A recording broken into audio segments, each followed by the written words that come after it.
Boa noite, em nome do Celete.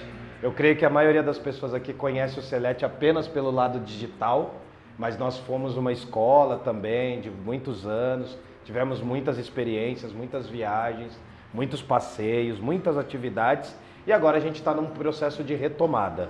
E só para informar, o Celete tem vários cursos online, nós já voltamos também no presencial e agora estamos nesse processo de voltar a fazer eventos e tal, de uma maneira um pouco tímida ainda, mas com a proposta de crescer, né? A gente fez muitos passeios, por exemplo, a museus, a espaços culturais, então agora a gente está revisitando essa parte, tá? Então hoje é mais ou menos que uma reinauguração do que a gente acredita ser o Celete.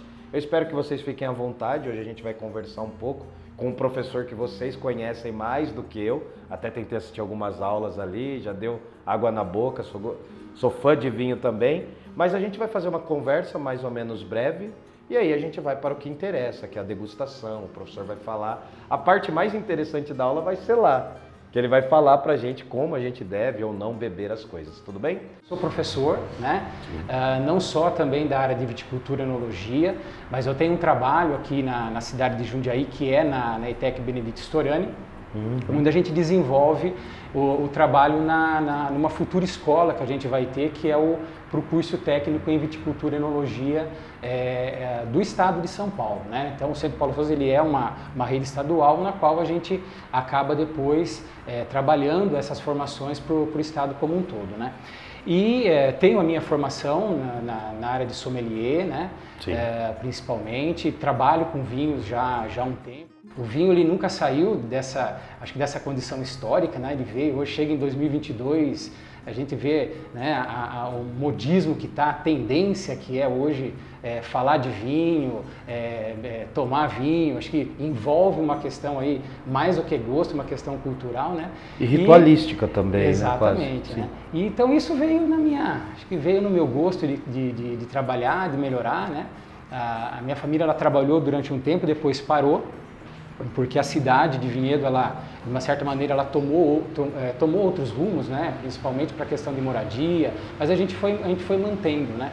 Mantendo a área que era possível e hoje modificando um pouquinho essa questão, não só da uva de mesa, né? Que depois a gente pode detalhar um pouquinho, mas a questão da uva de vinho, né? Que era uma coisa que nunca se pensava aqui na nossa região e a gente tem hoje um despertar aí muito promissor, né? Que a gente possa ter aí uma viticultura aí de qualidade. Então, a uva e o vinho veio. Eu fui estudando outras coisas, mas uva e vinho acabou ficando nunca saiu do seu radar. Questão, principalmente na paixão, tá? Eu acho que é uma coisa que envolve bastante, né? Cara, porque acho que assim, né?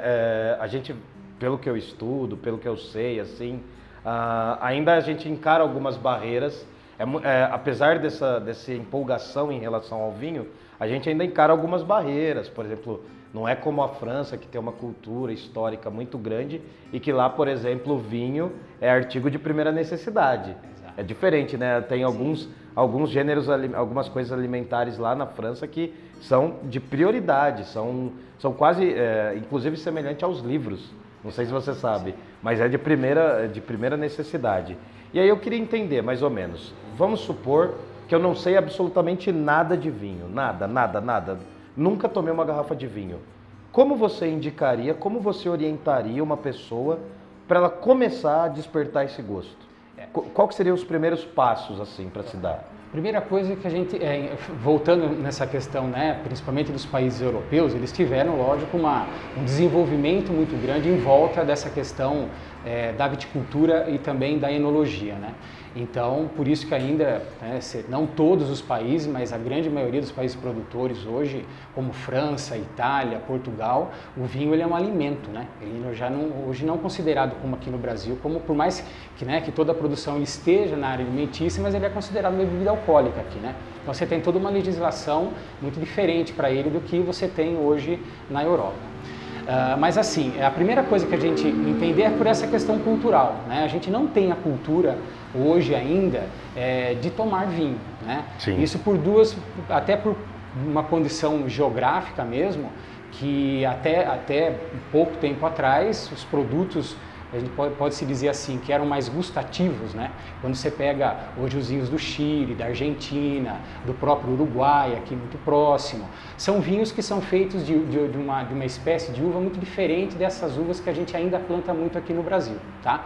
Então, hoje o brasileiro ele consome, né, em relação à Itália, que são 47 litros de vinho per capita ano, o brasileiro consome 2. Né?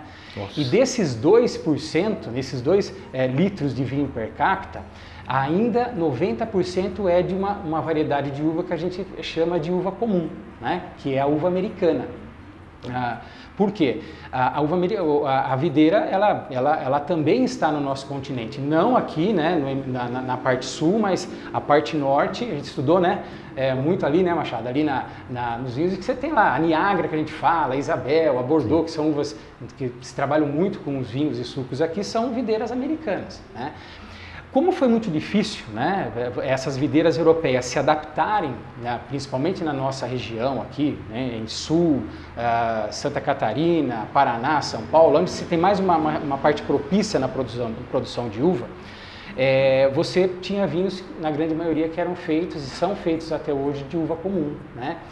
E gustativamente ela assusta, porque ela vai ter elementos, né, técnicos que para o consumidor é muito difícil se ele tomar um vinho seco, principalmente daquela uva, né? Porque seria uma coisa que expulsa, digamos, o de uma gosto, certa maneira sim, porque você vai ter, o que já assusta o consumidor é o tanino, vamos dizer assim.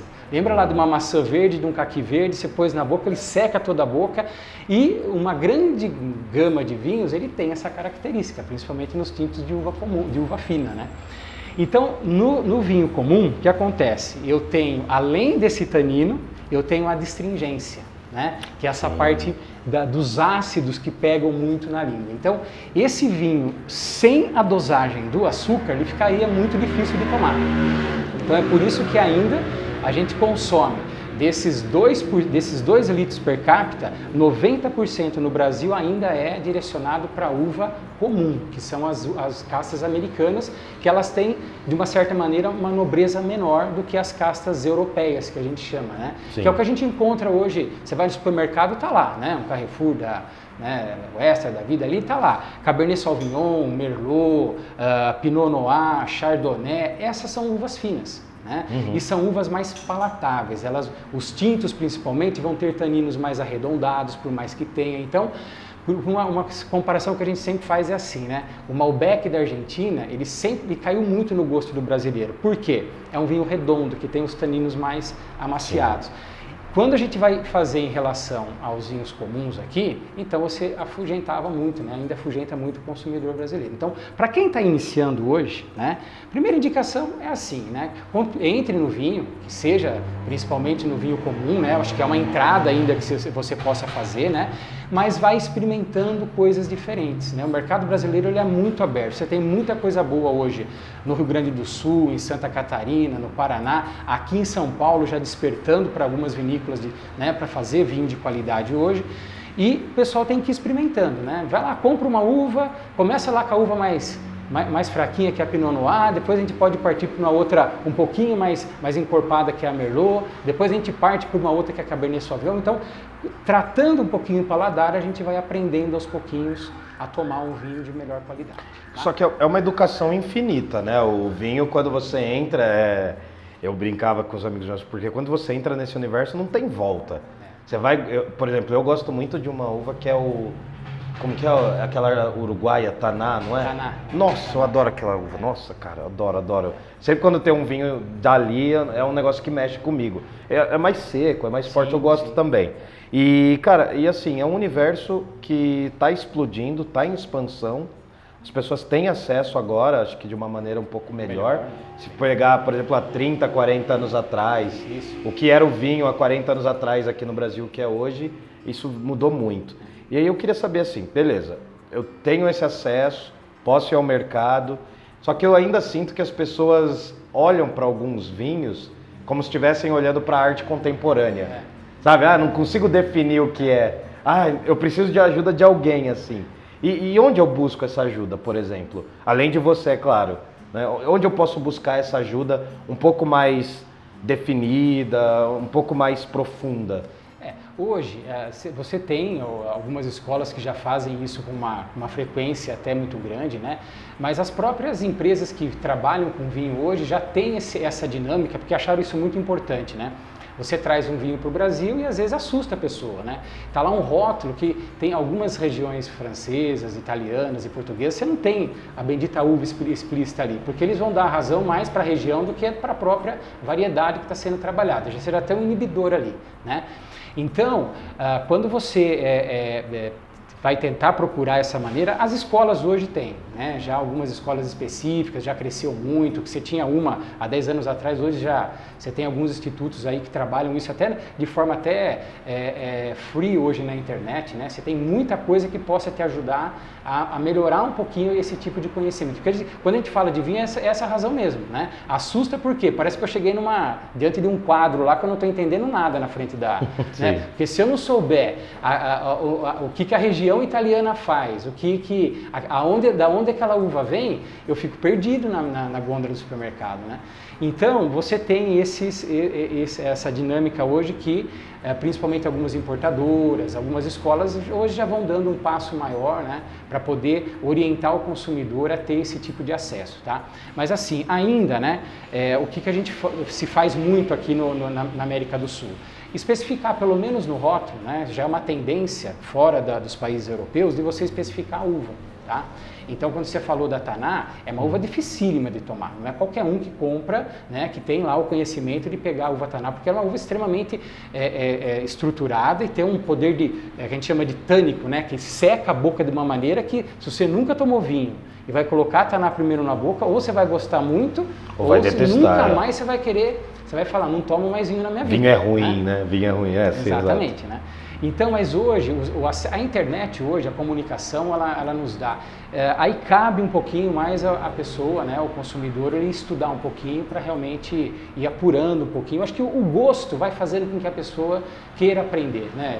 Aprender um pouquinho mais. E assim, a indicação é que pegue uma uva, experimente, mesmo não conhecendo, vai lá no outro dia, numa outra semana, no outro mês, você compre uma outra uva para experimentar e vai tendo esse aumento do paladar para realmente saber e aos pouquinhos ir aprendendo, né, sobre cada região, sobre cada uva também. Sim, mas assim, você, por exemplo, se eu for me orientar por regiões, assim, tem alguma coisa que seria uma porta de entrada também ou não?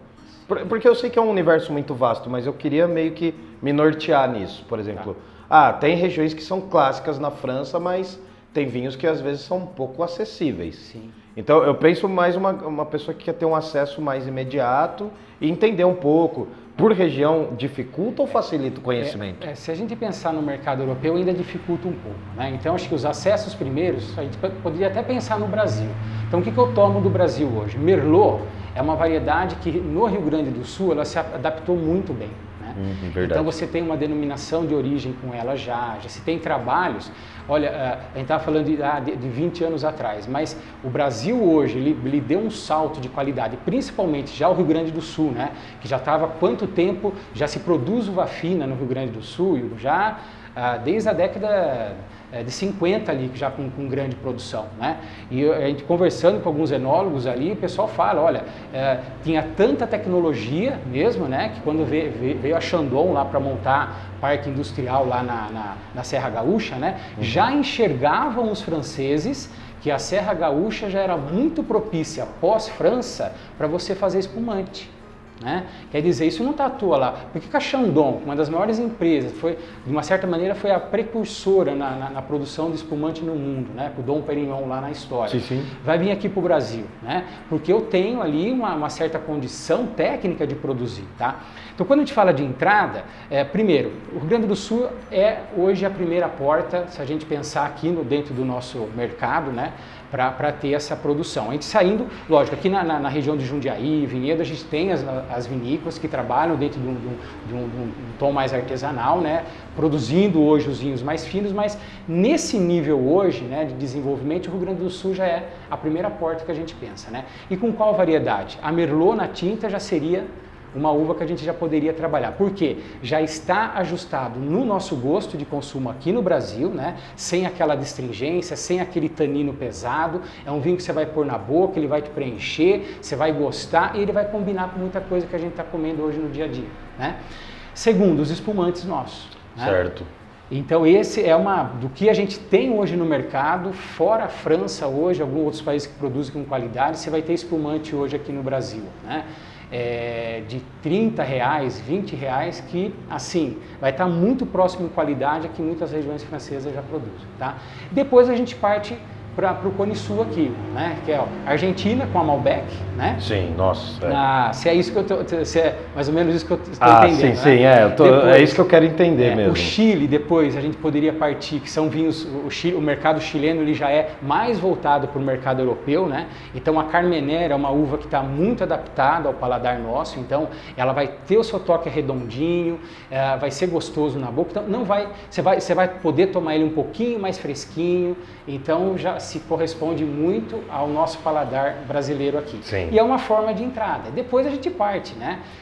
Já para o Uruguai, que já tem vinhos um pouquinho mais encorpados, e poderia depois partir, né, para a Itália, alguns vinhos que já faziam muita vez aqui, tá? O Chianti, eu acho que uma grande maioria já se trabalha, o Valpolicella, né, que eram vinhos que tinham aqui na nossa época, há tempos atrás aí, e são vinhos assim, mais, de uma certa maneira, mais tranquilos de beber, que não tem tanta estrutura, né, que possa depois, de uma certa maneira, afugentar o consumidor para aquela coisa muito pesada na boca.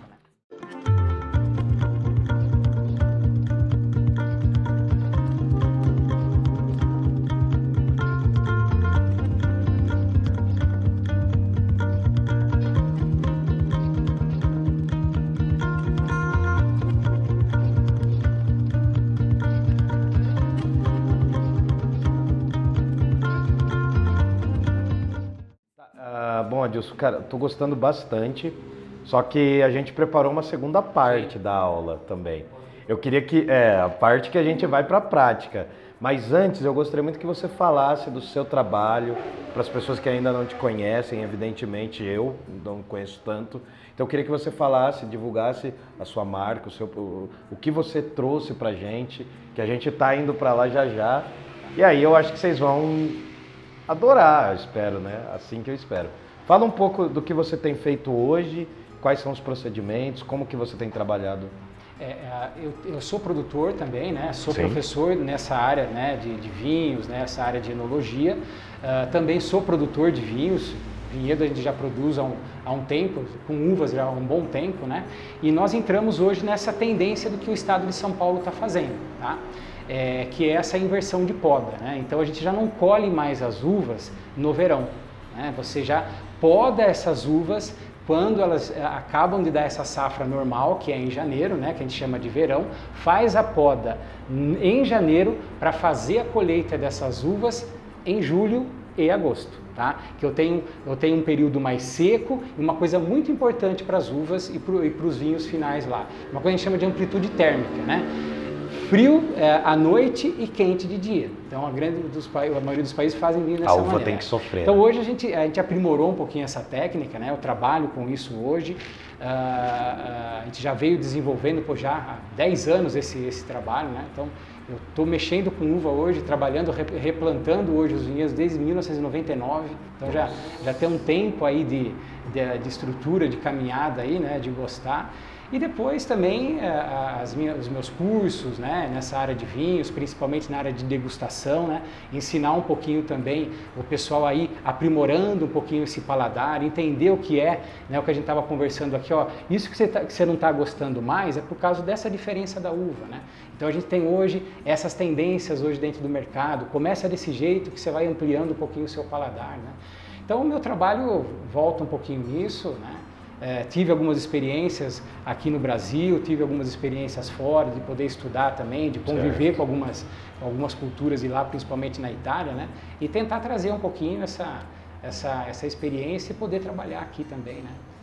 Dessa forma. Qual que é o seu vinho? O meu vinho, a gente tem como... A minha família é Amato, tá? E eu tenho algumas linhas, né, de vinhos. Trouxe hoje aqui um que chama-se Lavoro, que é um vinho difícil, né? Trouxe até mesmo para a gente judiar um pouquinho aqui, né?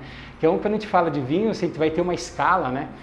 Você tem lá os vinhos mais básicos, que são vinhos que têm muita fruta, são vinhos mais redondos, são vinhos que não agridem muito o nosso paladar, né? É para um tipo de público que está começando, certo? A gente fala vinho do dia a dia, né? Sim. Aí os vinhos, quanto mais eles vão ficando caros, né? Eles vão ficando mais difíceis de beber. É isso que acontece. Às vezes você compra um vinho mais caro lá, ai, não gostei. Não é que você não gostou, é que a gente tem que ir evoluindo no paladar. Por quê? Ele não vai ter já aroma de fruta, ele vai ter, a gente chama de aroma de evolução, né? Ele já vai cheirar chocolate, ele já começa a cheirar couro, ele já começa a cheirar folha, musgo, fungo, né? Mas são categorias, tá? O que eu trouxe hoje é um vinho nessa amplitude aí, para a gente poder também saber o que a gente tem muito de fruta depois desses vinhos mais estruturados, né? Eu trouxe um aqui que é da safra, é o último que eu engarrafei agora, né? Que foi o 2018, então 2019, 2020, 2021, né? E o que a gente vai podar agora 2022, esses 3 ainda estão em maturação, ainda não dá para ir para a garrafa. Esses aqui, ele precisaria de um tempo a mais, porque a gente vai ver, ele tem muita estrutura, né? E a gente, de uma certa forma, quebra um paradigma, não nós, né? Assim, os produtores hoje de São Paulo, foi uma quebra de paradigma muito grande de dizer que o nosso estado pudesse produzir vinho com uvas finas plantadas aqui e não comprar uva de fora, né? Então isso foi um trabalho que começou há 10 anos lá atrás e agora é que a gente vê um despontar, né? Então quando você pega algumas vinícolas aqui de São Paulo, a Guaspari, que é uma Espírito Santo do Pinhal, que tem assim já uma referência hoje, mas começou o trabalho lá em 2006, 2002, né? Então veja só a evolução para há 5 anos atrás você ter um vinho comercial hoje podendo trabalhar. É muito tempo. A viticultura ela é assim, né? Ela demora geralmente, por isso que o italiano ele diz muito, a produzir vinho bom a partir de videiras de 15 anos, né? Então a uva comum ela tem muita matéria, né? Tem muita água, vamos dizer assim, né? Em relação às uvas finas que tem essa quantidade de casca e água em muito menor quantidade também, tá? Mas é por variedade, é a variedade que é assim. Bom, gente, eu acho que foi válido, né, para a gente começar, para a gente retornar aqui ao Selete. Só tenho a agradecer. Você vai ter que fazer, né? Você vai ser o nosso alquimista, você vai orientar o nosso paladar. Era para dar esse sabor mesmo de retomada e esse sabor de que a gente tem que saber mais, buscar mais. Eu quero agradecer muito a presença de vocês, quero agradecer ao Selete como escola, como um centro de educação para a melhor idade. E eu quero agradecer a Ana, a Rosângela, as meninas que estão lá. Quero agradecer a Orlinda, que apesar de não estar aqui, ajudou isso a acontecer. É uma pessoa que lutou muito para esse processo do CELME durante a pandemia. Só ela sabe o que ela passou, ela não está aqui por motivo de saúde, mas só ela sabe o que ela passou. Quero agradecer muito de coração a você, gostei muito. Bom, a gente vai para a segunda parte da aula, eu acho que está todo mundo muito ansioso. E aí a gente vai, o vinho também abre, né, os nossos ânimos, vamos ver como a gente vai se reagir.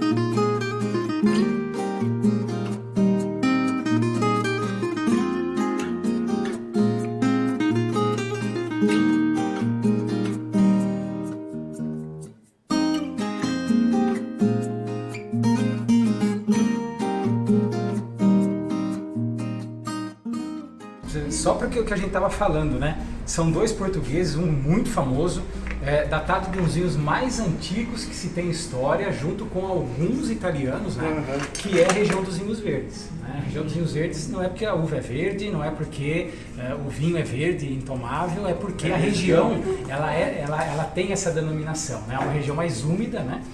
E era muito apreciada pelos romanos, né? Então ele teve assim uma ascensão, não é à toa que a gente conhece muito no Brasil, ele é conhecido muito na Inglaterra, porque ele teve essa ascensão pelos romanos na época, que é um vinho que ele tem um frescor, ele tem toda uma questão de um toque frisante, né? Que é da própria uva ali do processo, que dá esse frescor para o vinho também, né? Ele é um rosé, possivelmente com 2 uvas aqui, né? As uvas italianas, a Arinto é uma que se usa muito na região dos vinhos verdes, com a Touriga Nacional, que é uma casta também daquela região, e não está colocado aqui no vinho, né? Tá vendo? Então, não está específico, mas eles demandam que você tem que conhecer a região em que fala naquela região. Essa daqui, ó, também não, você não vai achar nem a região de onde está, né, a produção do vinho. Por quê? A região de Castanhede, ela é uma região muito nobre de Portugal, chamada de Bairrada, né? Microprodutores, gente muito ali que trabalha muito artesanalmente os vinhos. E é um vinho premiado, acho. Eu não sei onde a Orlinda comprou, mas possivelmente tem a Arinto aqui e outras Rabo de Ovelha, que são uvas muito provenientes daquela região. E não está escrito aqui, né? Quer dizer, então a gente entende, se subentende que os portugueses entendam que a região pode ser tomar o vinho que a gente está ali, né? E para quem não tem prática, esse saca-rolha aqui, que a gente chama saca-rolha de 2 fases, tá? Ele é muito bom, porque você coloca até um certo ponto aqui, e você vai usar primeiro esse degrau aqui do saca-rolha, né? Às vezes o branco, tá, gente, gelado, ele pode ficar um pouquinho mais seco aqui para você, né? Então a gente tem que às vezes ter um outro procedimento. Tá vendo, ó? Fiz essa força pequena aqui, já consigo encaixar essa minha outra fase da minha produção, nunca puxando, a gente sempre tem a tendência de puxar ali para trás, não precisa. Joga para frente mesmo, porque senão você pode quebrar a rolha, tá? Isso aqui já foi, ó. Mas tá legal a gente fazer também um... O espumante não pode, né?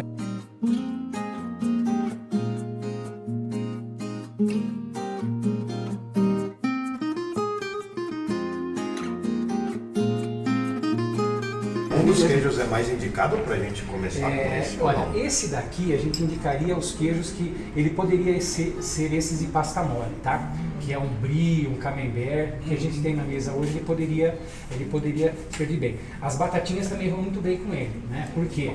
Você vai ter certamente uma acidez aqui que vai contrapor com a questão do sol.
E gostaria de convidar você, que faz parte do nosso grupo, e também você, que ainda não conhece e que quer conhecer.